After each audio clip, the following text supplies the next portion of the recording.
كيفاش نصايبوا البطبوط في الدار بواحد الطريقه اللي سهله وبسيطه وكيجي لذيذ وبنينه الاخوان لواحد الدرجه اللي كبيره. تبع معايا باش نوريكم الطريقه. فرا الحشوه كتجي اقتصاديه وداكشي كيبقى حسب الاختيار ديالكم نتوما، واش بغيتو تزيدوا شي حاجه ولا لا. بصح حنا في هذا الفيديو نديروا حشوه اقتصاديه.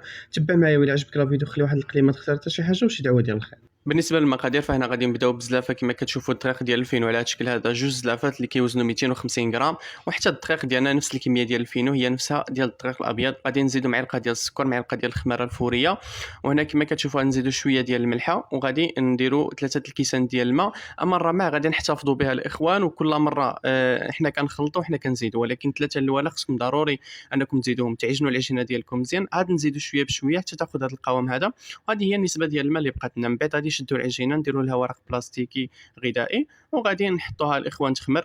بالنسبه للحشوه ديالنا كما كتشوفوا نتوما ديروا الحشوه اللي بغيتو. هنا غادي نزيدوا فوقها زيت الزيتون، شويه ديال الفلفل الاسود، شويه ديال الملحه. بالنسبه للحشوه راه درنا البصله، شويه ديال الفلفل، شويه ديال القرعه والجزر ديالنا. دونك غادي نخلطوها مزيان كما كتشوفوا على هذا الشكل هذا حتى تجانس معنا. انا غادي نزيدوا معلقه صغيره ديال الزعتر باش انها تعطي واحد النسمه اللي زوينه. هنا غادي نزيدو كما كتشوفوا الزيتون ديالنا واحد الكميه ديال معلقه ونص تقريبا، وغادي نزيدو التونه ديالنا على هذا الشكل هذا. داكشي اختياري، بغيتو ديروا داند، بغيتو ديروا اي حاجه الاخوان، صدر ديال الدجاج، داكشي كيبقى الاختيار ديالكم نتوما.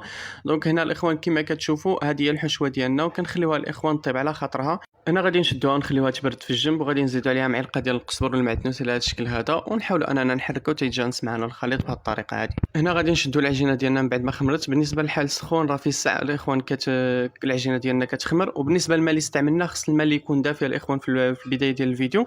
دونك هنا كما كتشوفوا غادي نشدوا كل عجينه نديروا فيها 80 غرام بالنسبه للناس اللي كتبغي العبارج، ولا تقطعوها 16 القطعه كما كتشوفوا. حتى الحشوه ديالنا نحاولوا اننا نقطعوها 16 القطعه.